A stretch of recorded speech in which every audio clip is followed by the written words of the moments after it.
Well, from Dentist Implants and Worms, minus Randy Huska, here in my office. Yeah, the new office. In Napa. It's beautiful. Yeah, it's as people see, like I had a post the other day of my coffee cup. For 8 years, I've been posting a morning coffee, on the deck in Arizona, and I sold that house. I know, congratulations. Yeah. So many fun memories. Everyone who took a course has been in that house if they did the happy hour, and so they know the house you're talking about. And man, so many. You probably can't tell some of the stories about that house, but there was. It got tamer as the years went on, but that was. They did. As we got older, we got a bit more tame, and people were just like, "Oh my God," and I was like, you know what? It's a past chapter, but it's a chapter you can go back and recall. Yeah, they're great memories. It's a great spot, and it has such a cool view, and a lot of space for people to mingle and stuff. And then, I'll do my intro too. Welcome to the Full Arch Podcast. Yeah. We're in wine country though, so we're going to talk about maybe life after Full Arch because this looks pretty good where I'm sitting. It is good. I still enjoy, and I still do teach. But I've also got a tremendous amount of amazing lecturers that give of their time to Pathway in year one. You've been doing the complication lecture for a while with V. Bart Silverman. And we started that 4 years ago because it was when you bought this place. Yeah. First course was in Napa, and that's right. Went and bought this place. You might have bought it the second time we were in Napa, but it's all kind of come full circle, which is so funny. And it is something that I am probably the most proud of is people. We were talking even about the individuals that have come through Pathway over the years, and then now are out in the world, doing well, teaching, running implant centers, and people still ask me, they're just like, oh my God, people are teaching, the competition. I was like, man, like everyone, you should take every course. You should take all courses, not just Pathway. You should take all courses, because, you're going to get a nugget from everybody, and those, that are out doing other things, like you've taken many more courses other than, Pathway, and they all add to your repertoire. And that's what you would want to do. We were talking about, I always tell people, watch one, do one, teach one. And we tell that too. So if someone comes, watches us do one, does one with our tutelage, and then later teaches it, that sounds like they did exactly what we told them to do. It is. And we were talking last night at dinner about competition and how people kind of, dentists are especially bad at this, especially in their local market, are so island and, segmented, refuse to learn from other people. And it's just such a limited way of looking at it. I think it's great. I think it'd be really cool if Pathway did a post and just found the Caputos, the Nick Ciardellos, the guys at CSI, all these doctors who are now kind of on that tier, started or went through our courses at one time or another. And you can just say, hey, these are all alum, and we're proud of what they're doing. That's really, really cool. I think it's neat. I thought it was interesting too,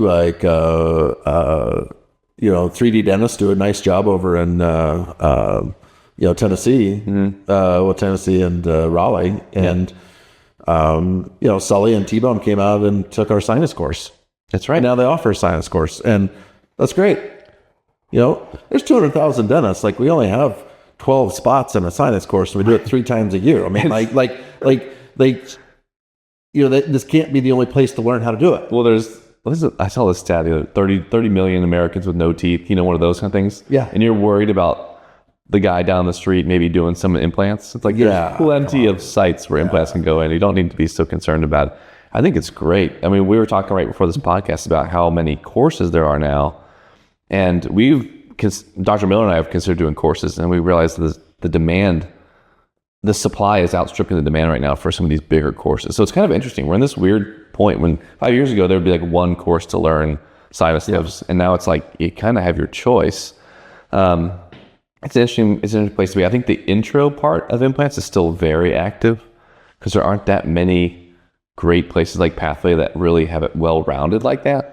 But it's interesting. I also feel that majority of places to learn dental implants are very much focused on the advanced courses because everything's, driven by an all on X. And like you said, the reality is though, like you got to get started somewhere. And that's why when we started Pathway, I would say you had dentists that had been 5 to 12 years out and wanting to add implants. Okay. Today, they're all new grads. Yeah, interesting. Today they're new grads because they're hungry for it. And, some of them know that like to get to full arch, like you do have to start by learning how to do singles. And, I think that you probably experience it as well. Like you can open an arch center, but someone walks in and only needs a single implant. Like I salivate. I was like, I could do this in I did it once in 2.3 minutes or something like that. So cost you some money. Yeah. I have not beat that record. I did one in 4 minutes about a year ago. Mm-hmm. But you're right. I'll be at a full arch center. I mean, I'm predominantly focused on full arch, but I do a handful of singles. I love them. It's like a $5,000 cookie. She's like, oh, so simple. But we have some docs in my network who they do very few singles. And so when a single does come, let alone it's like a number 8 or something, it's way more stressful than a full arch. And even I find myself sometimes doing an arch and then having to I've had to pull a tooth. Like I pulled 14 and I had to leave 15 and 13. You know how hard that is? Turns out it's a lot easier to pull teeth when you're pulling all of them. So you're pulling one tooth, then you're scraping it, clean. It took me like an hour and 10 minutes to pull this nasty 14, repair the sinus, graft it, whatever. That's more time than it does to do an arch.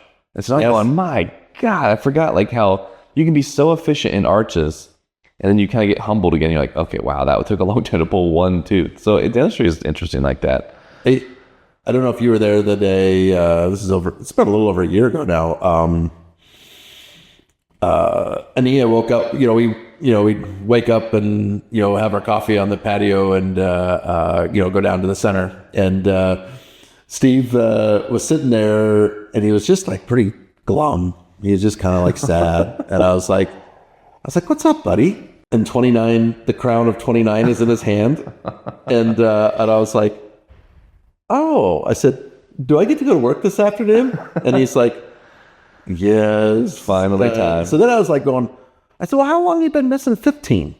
Uh-huh. And he was like, well, long time. So put him in the machine and looked at him and I was like, yeah, bone them both, man. So I put a healed site 15 in, uh-huh. Then I took 29 out. And interesting story about 29.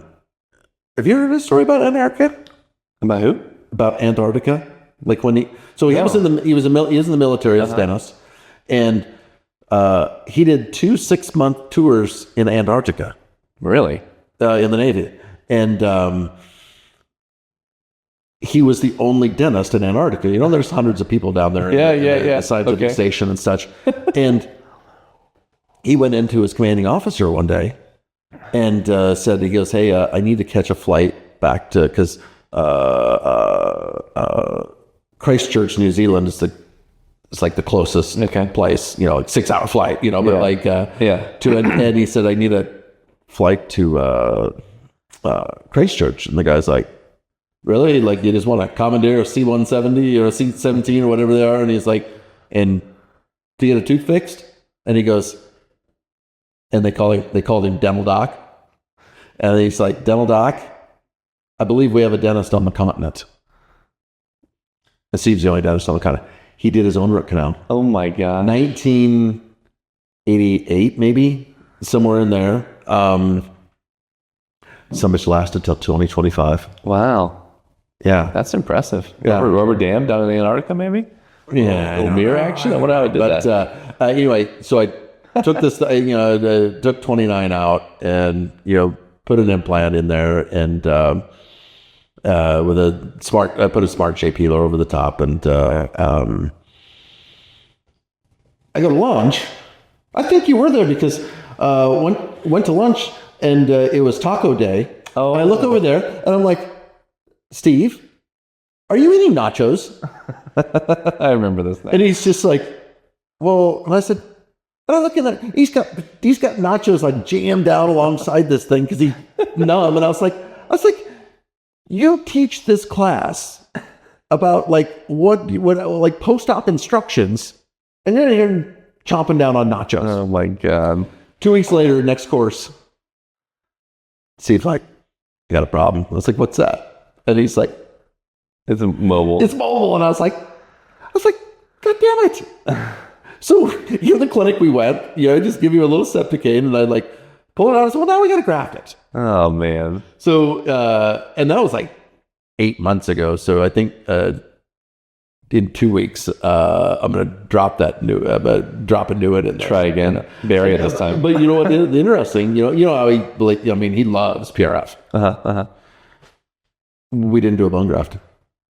You just did PRF? Just did PRF. Oh. And Steve and I said, okay, money where your mouth is. Yeah. I said, your post-op CBCT will tell the tale. Have you taken I haven't taken it yet. Oh, interesting. Yeah. So, Caldwell came in and drew the blood on him. Like, I can't do that shit. Me either, honestly. I don't like it. Like when I hate having my own blood draw. I hate it. Yeah. I hate it so much. Yeah. It's like, and I don't want to miss, so I don't want to miss either. yeah. So anyway, I dunked 2 slugs in there, little X suture over the top, and I'm just like, okay. I guess if the buccal plate's thick enough, it might work. There was still plates, but We'll see. we'll see. We'll see. I told him, I said, I'm interested. you will change your lecture if this thing don't work. But to the question of like, the world is always going to need singles. And believe it or not, the majority of dental implants placed in the world are break a tooth, fix a tooth. I believe it. They are. I believe it. Absolutely. They are. Like when I had my office in South Dakota, like I did a lot of screws a year, and they were almost all singles or like doubles. Like it wasn't. I figured probably I had 2 to 3 arches per month going. And it was a lot. Like we also got a lot more money for them back then. Oh yeah. Because there was No one doing it. there was no one doing it. So when you said it was like, when you said, God, this is 25 grand an arch or 30 grand an arch, Right. there was no clear choice. There was no, Brightleys. There was no shared practice group. Like there was, Yeah. so you got what you got, and then, now, obviously more people do it, and it's been a bit of a race to the.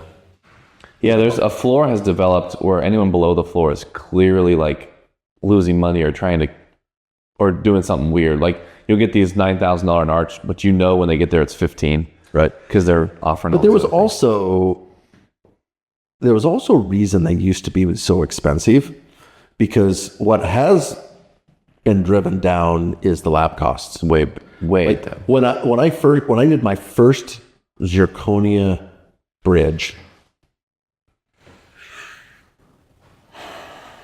14 maybe 20, no, probably 2012, and like they weren't very pretty, and you had to be on cylinders. Like this direct to MUA is a new thing. Yeah. Like within the last 2-3 years type thing, maybe 4, but like when you got here in 2020, like we were still cylinders. But I think my lab fee for those was like $5,200. Oh, I bet it might have been higher. Yeah, you know what I'm saying. And now, like, I probably wouldn't pay $2,000. Yeah.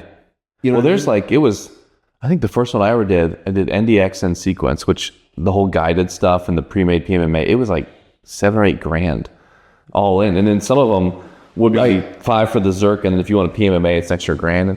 And you're right. I think 2, especially on a scaled DSO. And then you have DSOs or groups who just bring the lab in house, which is a whole other math problem I don't understand. But you guys still have someone who runs the machine.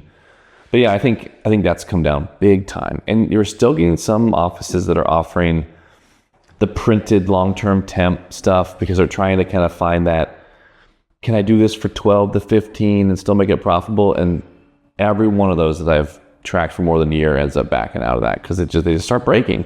Yeah. Now I have patients who come in these old PMMA quote unquote finals, and they like what do you mean it's 10,000 more to finish this? And I was like, yeah, this isn't the final product. So that's a little bubble that's bursting right now, is you really got to put a final restoration on these things.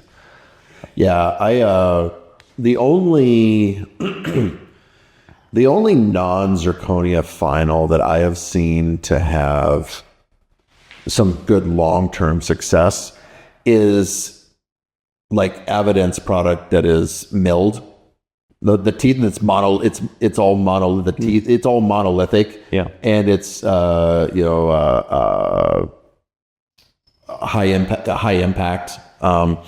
And is it like Peak or something, or is no?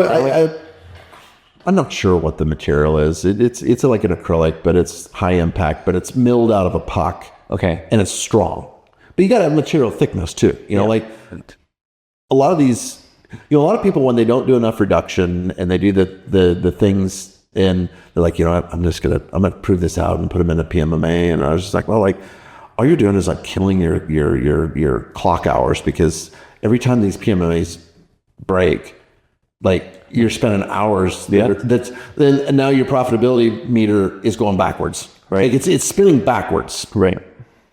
And that's what people don't realize. Like you got to get reliable and predictable to where you can get them to final and into a maintenance that is true maintenance. Like you're not fixing additional problems. Yes.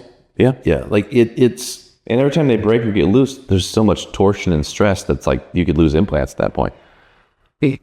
Correct. And you can break components and all that kind of fun stuff. So the tsunami, like it is funny because like I talk to a lot of specialists and they're around the world, and like some of them still it's like, oh I spend my days kind of fixing all this stuff the GPs do, and I'm just like I don't doubt like you do that. I don't doubt that you do that, but like we've fixed plenty of stuff that came from specialists. And so like for me it's like this is like you got to check your ego at the door, because like the only way you're going to get good at anything is to do a bunch of them. Mm-hmm. And the specialists sometimes, like many specialists don't do enough of them, because the only people that walk through the door for them to work on have been referred by a GP, know? So like if you're the really good high volume specialists that are in a referral based model, because you can either go direct to consumer. Yeah. Which is fairly new in that gig too. Like when I was doing arches or, an implant center, the specialists didn't do any direct to consumer marketing. Like they only relied on dentists. Well, you don't want to piss anyone off. Correct. You don't want to make anyone mad, so they would do this. But like, if you don't spend the time to have a study club and teach your referral base what to look for, like how to send them, like how to price them, how to finish the thing, then those docs don't ever get those cases. Yeah. And then the only things they kind of see are like when things go south, mm-hmm. versus, the doc that works with their referral base. Like you take docs that have done a great job at that. Curry Levitt, David Wong, like they teach their referring docs what to do. Yeah. Help them restore them. Like, and they also tell them like, hey, listen, don't send me an implant for a healed site number 30. You should be doing that. Yeah. But this skinny ridge, bisphosphonate, know your list. And most docs want to practice in that level. Yeah. We get a little skewed because the only ones that we know are ballers, because they come through and there's like, they can. It's hard to remember. There's a lot of docs who just want to do either no implants or just the really, really, really simple stuff, which I'm learning now because next Friday, I'm doing my first study club with Tom. Mm-hmm. So our good friend Tom Love from Pro Smiles Apex, he has a lab about an hour north of me, and I use them for removable stuff. And we're going to do this kind of Central Coast study club. I'm going to meet a bunch of GPs, and it'll be interesting. I'm interested to see what level they're at, because the first one we're doing is basically intro to implants. Just like, let's pretend like you've never placed one before. Mm-hmm. And I'm curious what that's going to be. But I'm taking out of your book, Danny Domain's book, the specialists that we know who do that kind of referral, help you restore, like to the point where you and Danny and Bart, take the final impression, send them the final crown. Yeah, just send them the crown. Like I'm going to do all that stuff. Like why not? So I'm curious Curious. I know for a fact that, Dan knows how to work, or how Tom knows how to work that model, get a good relationship with a lab like that and just be like, hey, doc, because a lot of doctors, they take on an implant case, maybe it's the wrong angle or whatever, and not their fault, but then they struggle with the restorative part. They know they lost their tail on it, and they're just like, you know what, I'm not interested in implants anymore. Yeah. Well, get good at understanding, what to send out, maybe what to do yourself. But if you're going to refer it out and you don't want the finger pointing if something goes wrong, they're just hey, have you finish it, or offer the thing that's hey, listen, I'll get the thing. I'll even try it in for you. Right. And then I'll send it to you, and then just pay the lab bill. Charge the patient, pay the lab bill. And sometimes doctors would come to me and they'd be like, yeah, I don't feel right about that. Right about paying, having that, charging the patient that much money, $2,000 for a crown, that I'd spent 5 minutes on. That's wait, well, but I said, and I always told him, I said, I kind of understand where you're coming from. I said, but at the same time, I said, doc, your patient has to buy a crown. Yeah. I mean, I'll take the 2,000. You want 500 instead? What's, Yeah, or do you want nothing? Just do it simple, because the patient wants simple. Yeah. The patient wants, I know the crown costs $2,000. Could I have a 5-minute appointment, or could I have an hour appointment? Yeah. It's costing me the same. I'd rather be here 5 minutes. Right. No one gets out of the chair. They could joke with you, but no one gets out of the chair and be like, oh, wow, that's a lot of money per hour, per 5 minutes or whatever. Well, that's fine. I mean, the answer is always, would you rather that have been more painful and take longer? Or sometimes I tell the patients you get seated for another 55 minutes if you want. Yeah, get your money's worth. Yeah, you want to watch TV, whatever it is. But I think the point of that is that you got before you go to arches, you got to understand singles. Yeah, you got to understand you got to understand key implant positions. You got to understand how to put an implant in parallel. You got to understand how to restore them, and you got to get the reps in both, because people walk in with broken teeth all the time, all the time. Someday my ice chewing is I'm gonna find myself in your chair. It'll be. I'm talking to Tom about that. It's nice to have a lab doing it with me, because like you said, he'll be able to coordinate that billing. What I don't know is most of these offices take insurance, and I don't. So I don't really know how. I need to figure out a way to, when the patient comes to me and I say, here's my price, because it's the same for everybody. Do I have to give them an estimate? Do I get that office to give me an estimate? Do they need to know from me what it's going to cost to get it restored? That's the missing link I have right now, where I don't know. Because I'll do everything. I'll take the impression. I'll do the try. I'll leave the tooth in and put gingiva in the hole and let the doctor take it out, check the bite, and put composite. If they want to have to do something.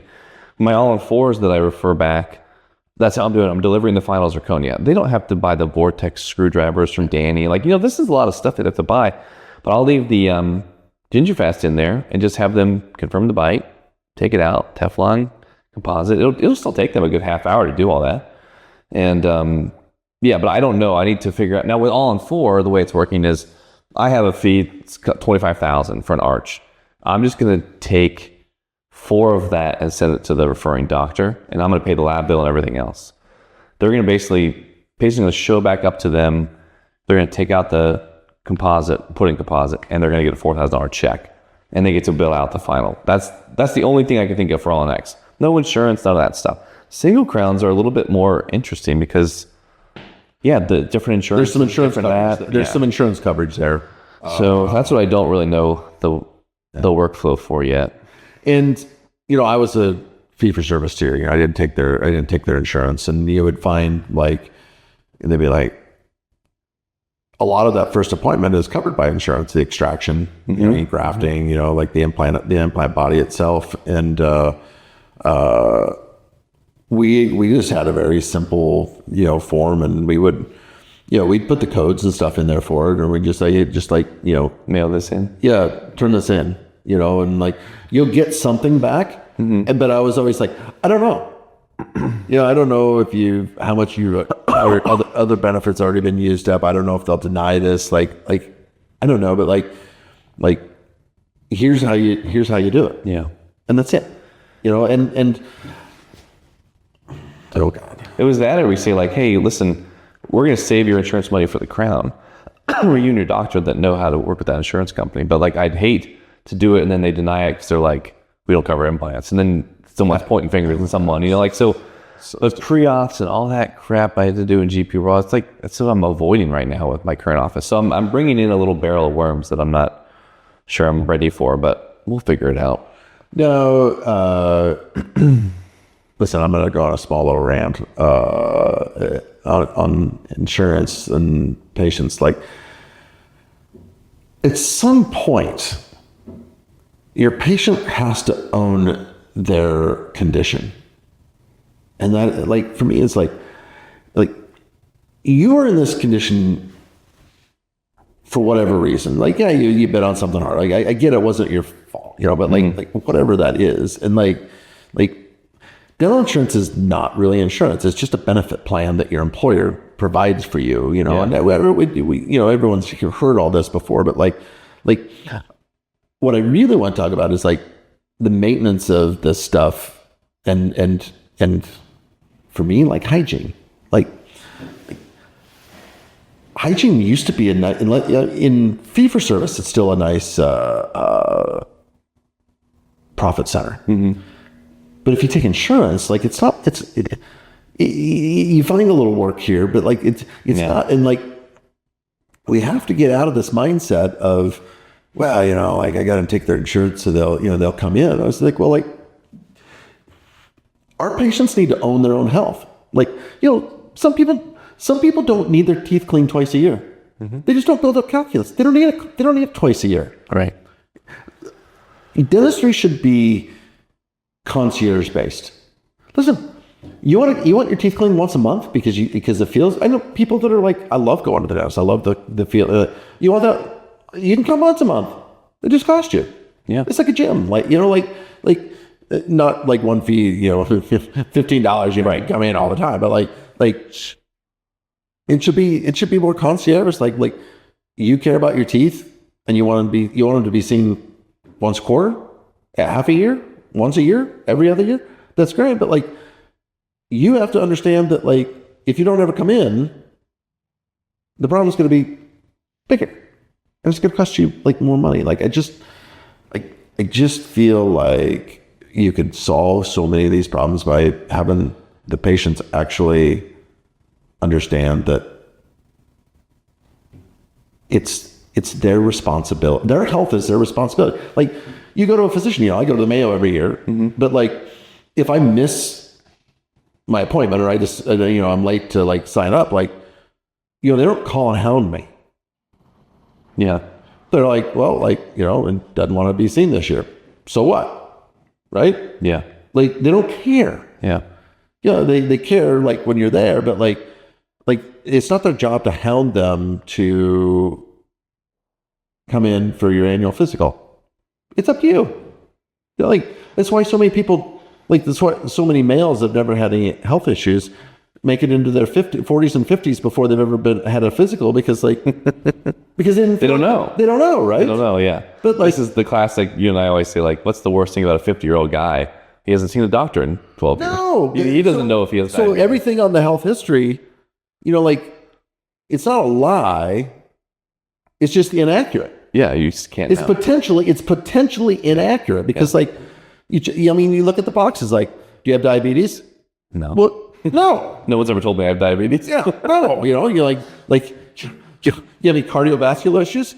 No. Yeah. Yeah, you look at them and they're red in the face and they're winded walking into the and dentists should just like, we should be open to seeing the world.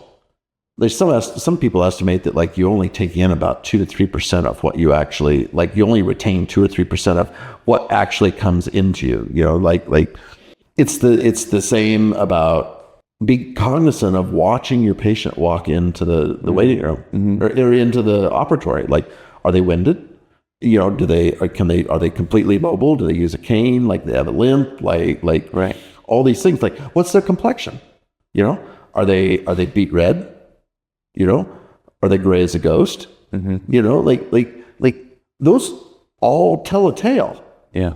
Like, you can sit someone sit down and be like, that person's not healthy.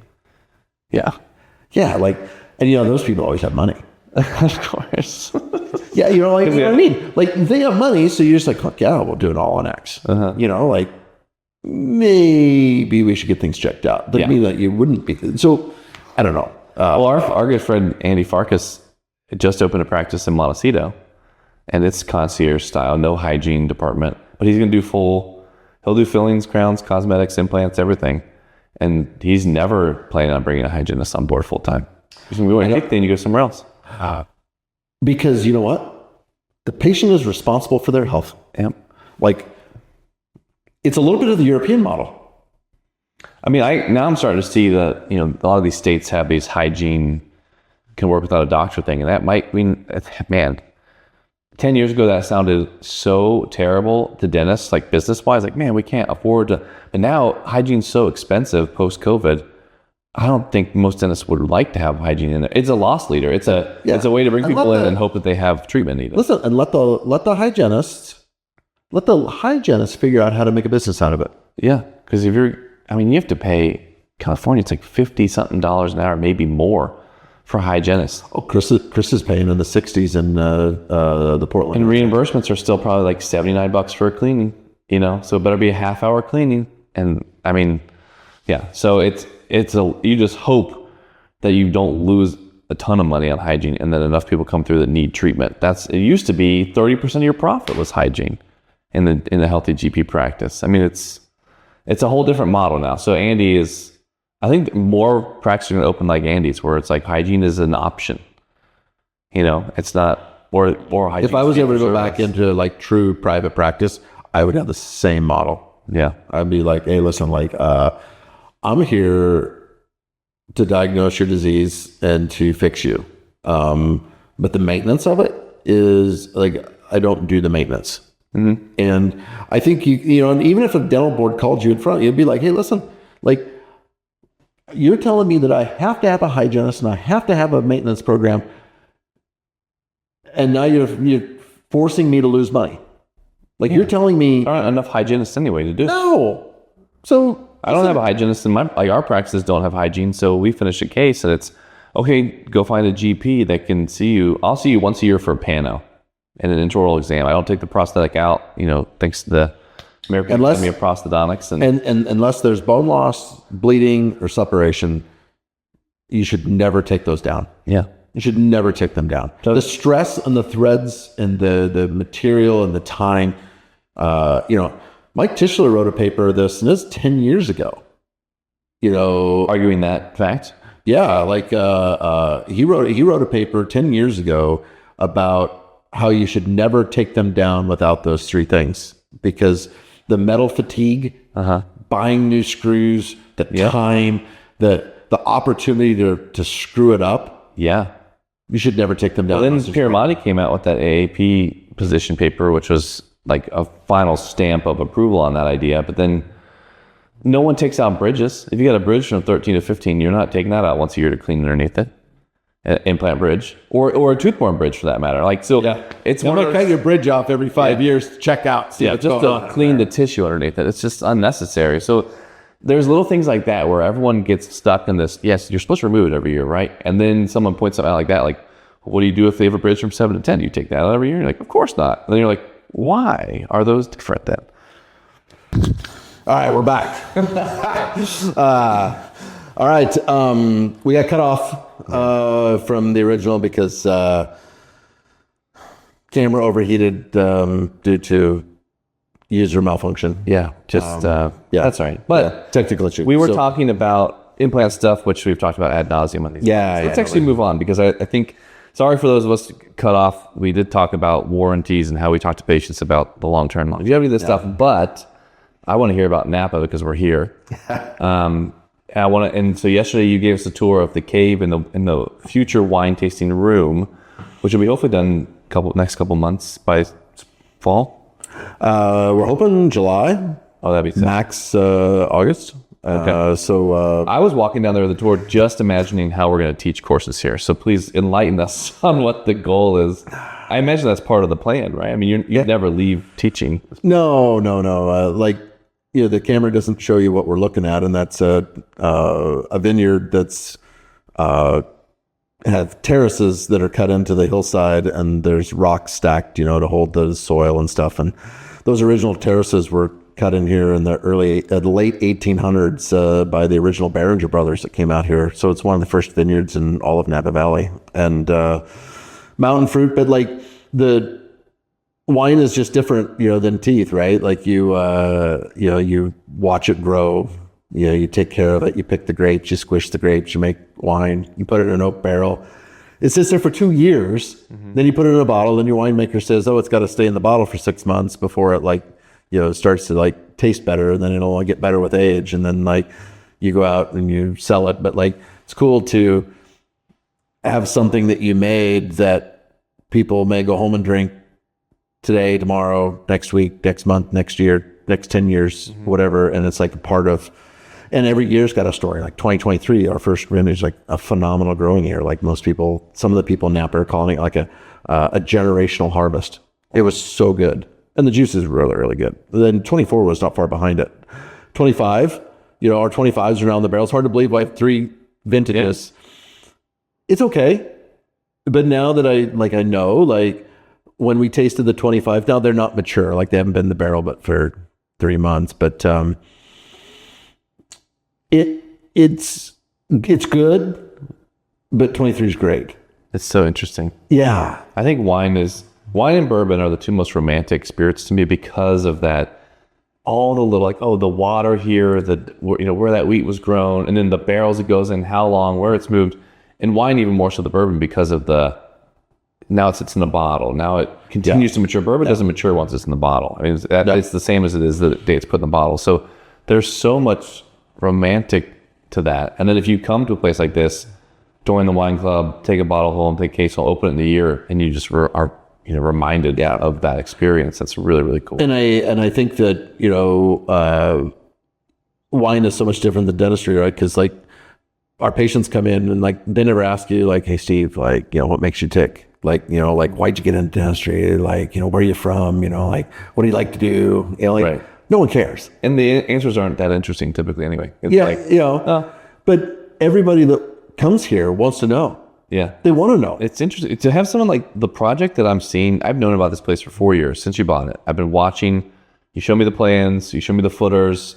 Now seeing it in person, and there's still a lot of work going on. This is a project, man. Of course, the how and the why is so interesting because it has to have been a great story to put this much investment into it. It's unbelievable. Money is something that, we require to make that, the world go around, pay your mortgage and things like that. But it can't drive you. And, so for me, we're investing in this property, it's expensive to build in California. It's expensive to build a cave and such, but it isn't about the money. You can't take it with you. Right. And your time on this place is pretty limited. So the ability to,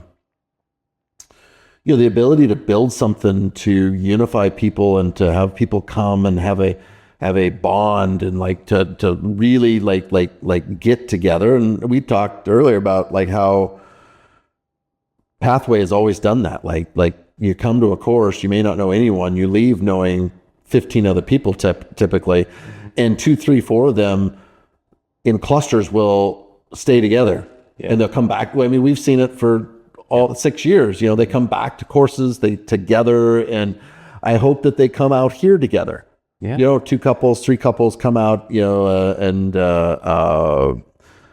enjoy, get together, enjoy this. And, we have our place here, but we've met so many cool people and we'll send people there. And I also don't want to get out of education. So the cave will seat probably 16 people comfortably in the tasting room, 24 more comfortably in the outside tasting room, and we'll have we spent all those years at Pathway having dinners at my house and making those memories, and You know, we're going to do the same thing with the house here.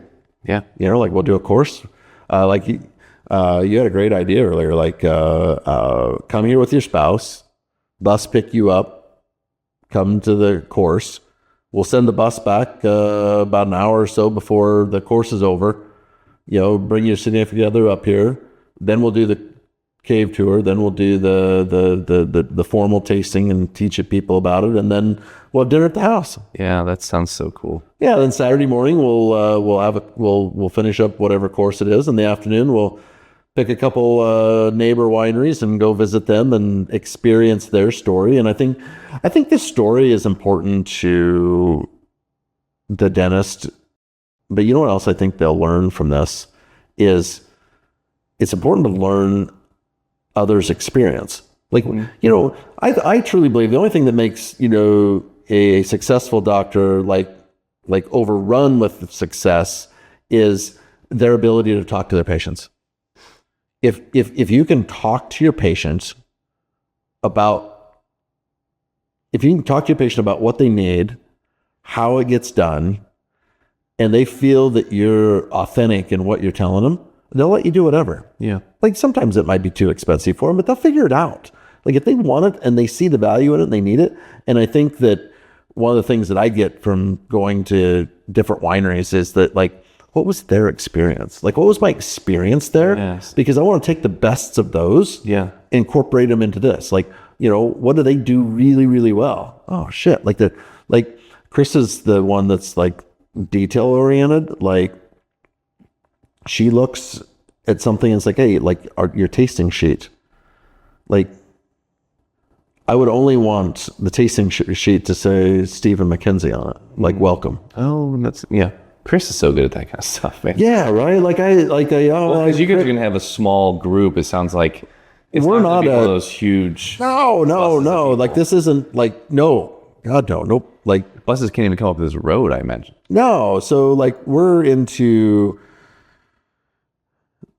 the tasting room. Really would have, and we'll be able to reconfigure it, but like 2 groups of 4 is really all I'd ever want at any one time, and I would want them to have at least, you know, a couple hour time block.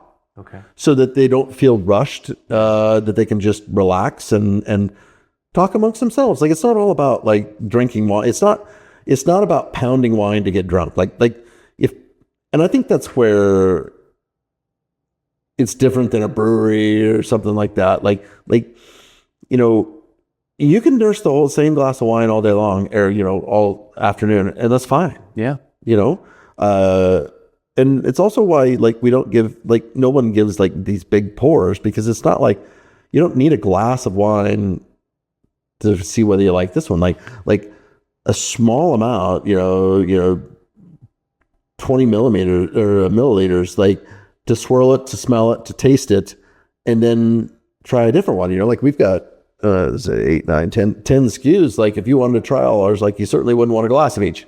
Right. Absolutely.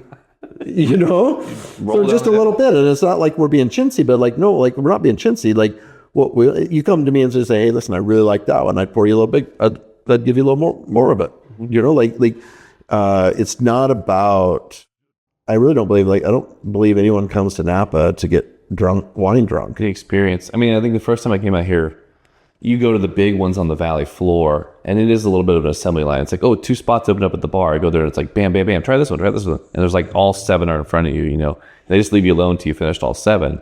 That's one way a lot of us have probably done wine tasting or bourbon tasting or whatever. But yeah, if it's a more intimate setting like this is naturally going to be, you're hanging out with the proprietor, the winemaker, you're having some cheeses with these different ones, and it's a lot more intimate. But that's what you should expect. And I don't think the clientele you get up here would be the kind that wouldn't expect that. No. And the truth of the matter is that, like, when I say like 2 groups of 4, Chris would work a table and I would work a table. Yeah. And I could work both tables, you know, but what I don't want to do is like run off and things like, and I think you also have to have the awareness of when the group wants you to stay and just be a part of their conversation. Yeah. Or awareness of like, hey, they want to chat about things amongst themselves. I come in, I tell about the wine, and I just like, hey, listen,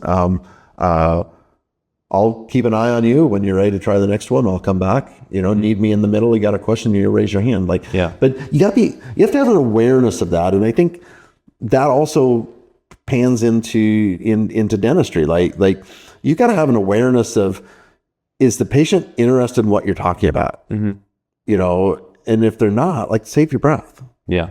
Because you can learn it to a point, but it's a lot of instinct too on like how to. You gotta have some instinct. Like you can't ramrod every person into full arch.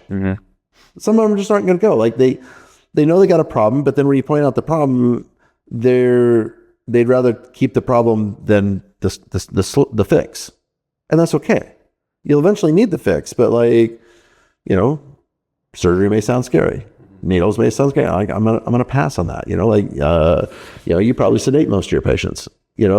So for the big duals and stuff. Yeah. So there's just a lot to think about. Here, I don't want anybody to think. I just want them to enjoy it. The beauty of this. Yeah, this business is a lot. Intense. You don't need to think. I didn't put a life or death situation in front of you, or something that and we may go against the grain. We may not do a tasting fee. Really? Yeah. Want to be by appointment only kind of thing? But legally we are by appointment only, and we will obviously. So if a listener or a Pathway alum is planning a trip to Napa, they should reach out to you and Chris on Instagram. 100%. And that's why we are uniquely positioned to succeed in Napa Valley, and the reason is that many people come here after they've sold a business and got money in their account, and they want to build a Taj Mahal to themselves. And that's fine if that's what you want to, because if you enjoy living in the Taj Mahal or having it the $1 million art piece in the winery and stuff, then that's great. You should do that. But for me and Chris, it is so much more about, I've spent 30 years in dentistry, and the last really 15 of them teaching and being out and about and educating. And my phone's got thousands of contacts in it. Yeah. And even more than that, when you think about anyone that's ever seen me on a podium or, taken a course or listened on a podcast, never actually took a Pathway course, they all feel some kind of connection, and I have a connection to them. And if you called, text, email, hey, I'm coming to Napa, I would be the first thing I'm gonna do is I'll open my calendar and be like, great. When would be a good time of the day for you to stop in? Yeah. Take us a couple hours. Chris is such a compliment to you, because you already had this, but you're a connector at heart. You like to share your space with people. And there's some, I don't want to name names, but there's some big lecturers I've been to, in Phoenix. You would never see that person outside of the 9 to 5. They are just gone. You have John Coyce, who takes people on his boat. Yep. Right. Then you have some others who it's they teach and they're gone. And then you teach and then, hey, I'm having over at the house. I mean, that's where I feel you get your you refill your well in a way, is the connections. And so, yeah, that recharges the battery. Building the place that allows you to continue that, it makes so much sense versus you said, over the hill there's a place where it's gated 4 times, and this is not welcoming. So that's, of course it'll be the same. It's the place is going to be new, so it's going to be nice, but it's not marble lined and gold lined. It's a functional winery with a really beautiful space, but you can't buy this view. We're on the side of Spring Mountain. We're looking straight to the east. We're looking at Howell Mountain. You can't duplicate that view. And when you come here, I would hope that, when you come here with someone, you would sit on the patio and just, if you didn't talk and you just looked, and stared across the valley and the beauty of Northern California, you should be at peace. Yeah. Maybe you can put, the stresses of your day-to-day practice, behind you or whatever business. And, it'll always probably be a bit dentistry heavy, whether it's vendor. I mean, think about all the vendors I've met over the years, and the groups like, SPG and Action and BioHorizons, like they're already gonna do courses here and bring people here, and really cool to move to the other side of the table from like putting on the show to being the power behind the show. Yeah. Like right. Like going from, man, like, is my lecture ready? To have all these things versus it's a new kind of show, for Chris and I, it'll be like, okay, like, are the glasses spot free? Like, the tasting sheets custom made, like, do we know enough about them, make sure that we can get their names on them, and that'll be intentional on us getting the information from them coming. How many people are there? And then you hit the Googler, and you find out a little bit about them, and you hope to cater to them, and then have some conversation that's around and I think that we're both very good at that. Yeah, absolutely. I'm excited. We love to host people. So I can't wait to host courses up here and stay at the house and then do the happy hour stuff, and it just sounds like such a great way to learn and connect to people too. And I'm excited for everyone listening to take a course. I'm sure there'll be some announcements later this year and maybe next year, and how you can get out here. But yeah, it's also fun. You can probably see in the back, I got boxes, I got these box samples, and I'm just like, okay, like, this one's made out of oak, that one's made out of pine, that's got a sliding top, this has got a hinged top. Do they have what they call a guillotine bottle holder within the wooden box? And what are they? How do you decide when you sell? Do you always put them in boxes? If someone No, that's your reserves and stuff like that. Yeah, or your 3 bottle sets. Like we have Spring Mount, Hell Mountain, Mount Veeder. Yeah, you'll be able to buy one of each in a wooden box, and I'll ship it straight to you. But like, if you wanted these look cool in your wine room, and like we'll put art on them. They're branded and so forth. So and behind you there's the carry-away boxes. One from Behringer, which is pre-printed, which is it's more expensive than the plain one on the right side. But then when you